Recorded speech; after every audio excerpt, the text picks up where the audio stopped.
BRS నేతలైనటువంటి Harish Rao, Santosh Ravula మీద సంచలనమైనటువంటి వ్యాఖ్యలు చేసిన కవిత మీద బీఆర్ఎస్ అధినేత కేసీఆర్ గారు గుర్రుగా ఉన్నారా? ఈ నేపథ్యంలోనే కవిత మీద కేసీఆర్ వేటు వేయబోతున్నారా అంటే అవునని సమాధానం ఇస్తున్నారు కొంతమంది రాజకీయ విశ్లేషకులు. ఈ నేపథ్యంలో ఈ అంశం మీద మనం పూర్తి స్థాయిలో విశ్లేషణ చేసుకుందాం. ప్రస్తుతం మనతో పాటున్నారు ప్రముఖ రాజకీయ విశ్లేషకులు, ప్రముఖ సీనియర్ జర్నలిస్ట్ డివిఎస్ గారు. వారితో మాట్లాడదాం. సార్ నమస్తే. సార్ నమస్తే. బీఆర్ఎస్ నేతలైనటువంటి హరీష్ రావు గారి మీద, సంతోష్ రావు గారి మీద కవిత గారు సంచలనమైనటువంటి వ్యాఖ్యలు చేసిన నేపథ్యంలో బీఆర్ఎస్ అధినేత కేసీఆర్ గారు ఇప్పుడు కవిత గారి మీద గుర్రుగా ఉన్నారని, ఆవిడ మీద వేటు వేసేందుకు కేసీఆర్ సిద్ధమయ్యారు అన్నట్లుగా కొన్ని వార్తలు వస్తూ ఉన్నాయి. దీని మీద మీ విశ్లేషణ ఏంటి సార్? కోరి కవితతో తలగొక్కుంటున్నారా? ఓకే, కొరివితో తలగొక్కున్నట్టే కవితతో తలగొక్కుంటే ఇప్పుడు ఎందుకు అనవసరంగా కంపు చేసుకుంటున్నారు? వాళ్ళ బీఆర్ఎస్ అభిమానులు, బీఆర్ఎస్ కార్యకర్తలు గోటితో పోయేదాన్ని గొడ్డలతో ఎందుకు తెచ్చుకుంటున్నారు? ఇవాళ కవితను పిలిచి సెటిల్ చేసుకోవచ్చు కదా. కవిత ఏం కోరుకుంటోంది? వీళ్ళు ఎక్కడ అడ్డం పడ్డారు, ఎక్కడ గ్యాప్ వచ్చింది? అనవసరంగా కల్వకుంట్ల కంపు చేసుకుంటున్నారు. ఇప్పుడు ఒకటి, మీ పార్టీ 10 ఏళ్ళు ఈ రాష్ట్రాన్ని పరిపాలించిన పార్టీ, 25 ఏళ్ల చరిత్ర ఉన్న పార్టీ, తగలబడే పరిస్థితి ఎందుకు తెచ్చుకుంటున్నారు? ఇప్పుడు మనం తీసుకున్నట్లయితే తను ఇవాళ మాట్లాడుతూ కవిత ఏమన్నది? ఆ గతంలో ఏమని చెప్పింది? దేవుడి చుట్టూ దెయ్యాలు ఉన్నాయని. మా నాన్న దేవుడు చుట్టూ దెయ్యాలు ఉన్నాయని. ఇవాళ ఒక 2 దెయ్యాల పేర్లు చెప్పింది. ఏది? హరీష్ రావు, సంతోష్ రావు. స్పష్టంగా ఆమె చెప్పిన దీంట్లో హరీష్, సంతోష్ ప్రెస్ మీట్లు పెట్టారా? కవిత ఆరోపణలపై నోరు తెరిచారా?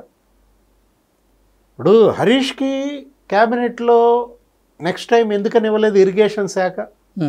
ఆయన్ని క్యాబినెట్లోకి తీసుకోవటానికి మరి కేసీఆర్ ఎందుకని సంకోచించాడు, జాప్యం చేశాడు?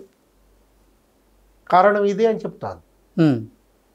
కాళేశ్వరంలో కకుర్తికి పాల్పడినందుకే మా నాన్న హరీష్ రావుని క్యాబినెట్లోకి తీసుకోలేదు, కొన్నాళ్ళు వదిలేశాడు. ఒకవేళ తీసుకున్న ఒత్తిడికి లోనై ఆ శాఖ ఇవ్వలేదు అని ఎవరు చెప్తున్నారు? కవిత చెప్తాను. పీసీ ఘోష్ ఏం చెప్పాడో కవిత అదే చెప్పింది. అవినీతిని పీసీ ఘోష్ స్పష్టంగా బయట పెట్టాడు తన యొక్క రిపోర్ట్లో. కమిషన్ కవిత దాన్ని ఎండార్స్ చేసింది. కాకపోతే అవినీతి పరుడు మా నాన్న కాదు, ఎవరు? హరీష్. మరి కాళేశ్వరం ప్రాజెక్టు విషయంలో జరిగినటువంటి అవకతవకలకి, అవినీతికి కేసీఆర్కి సంబంధం లేదంటే ఏం చెప్తారు? అది అన్నీ తర్వాత ఏది సిబిఐ చూసుకుంటుంది.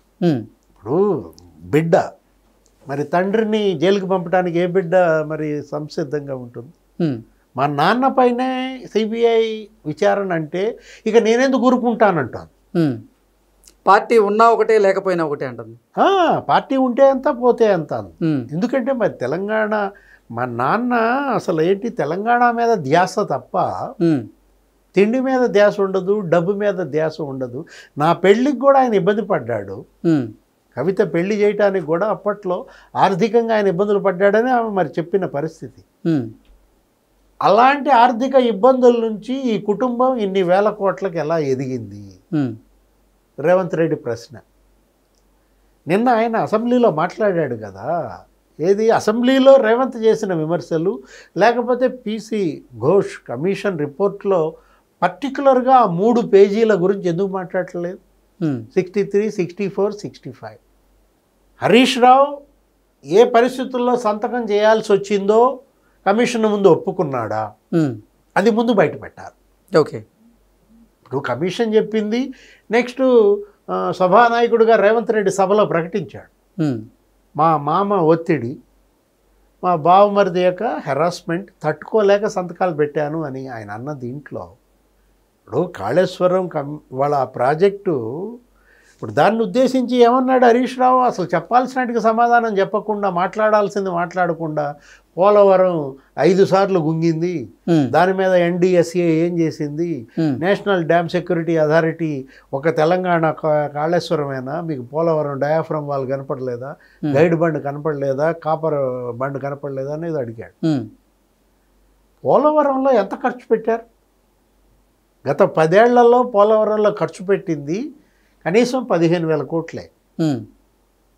ఇక్కడ 1,00,000 కోట్లు. గోదాట్లో పోసింది ఎంత? 1,00,000 కోట్లు అనమాట. ఇప్పుడు దానివల్ల ఫలితం ఏమొచ్చింది? ఇప్పుడు ఉత్తమ్ కుమార్ రెడ్డి ఏమని మాట్లాడాడు? 198 TMCలు ఏడాదికి డ్రా చేస్తున్నాం అని చెప్పారు. అసలు వీళ్ళు మొత్తం తీసుకున్నా కూడా ఇప్పటికీ 5 ఏళ్లలో 100 TMCలు అంట. అంటే ఏడాదికి 20 TMCలు అంట వాడింది. 1,00,000 కోట్లు 1,00,000 ఎకరాలకు నీళ్ళు ఇవ్వలేదు.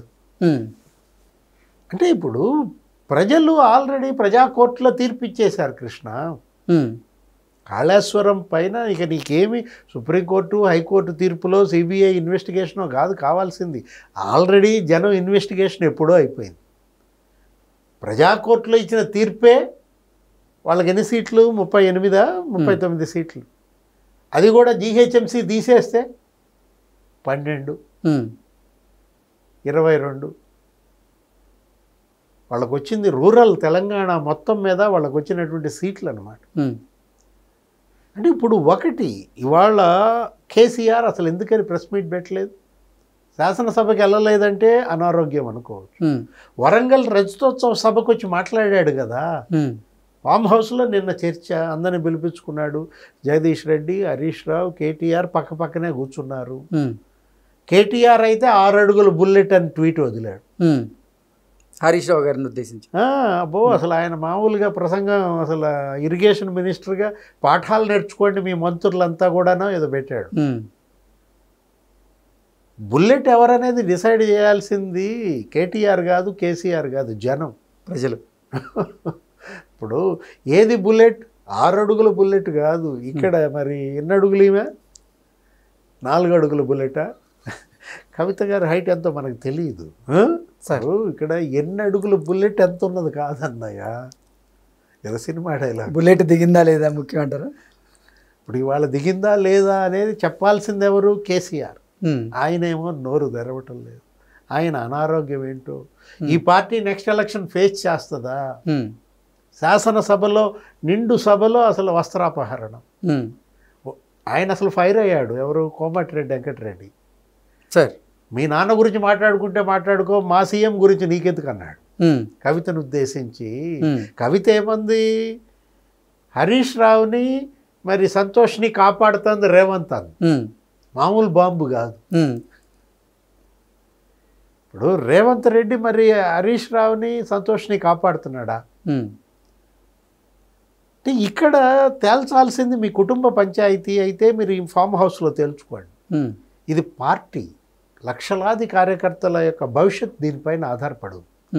వేలాది నాయకులు మిమ్మల్ని నమ్ముకున్నారు. బీఆర్ఎస్ ఇవాళ ఈ పరిస్థితికి వచ్చిందంటే కారణం అవినీతి. అవినీతి కుంభకోణాలు 2 కుటుంబాలను ఎలా బదనాం చేశాయి, 2 పార్టీలను ఎలా డ్యామేజ్ చేశాయి, అధికారాన్ని ఇవాళ ఎలా అధపాతాళానికి తీసుకెళ్ళాయి.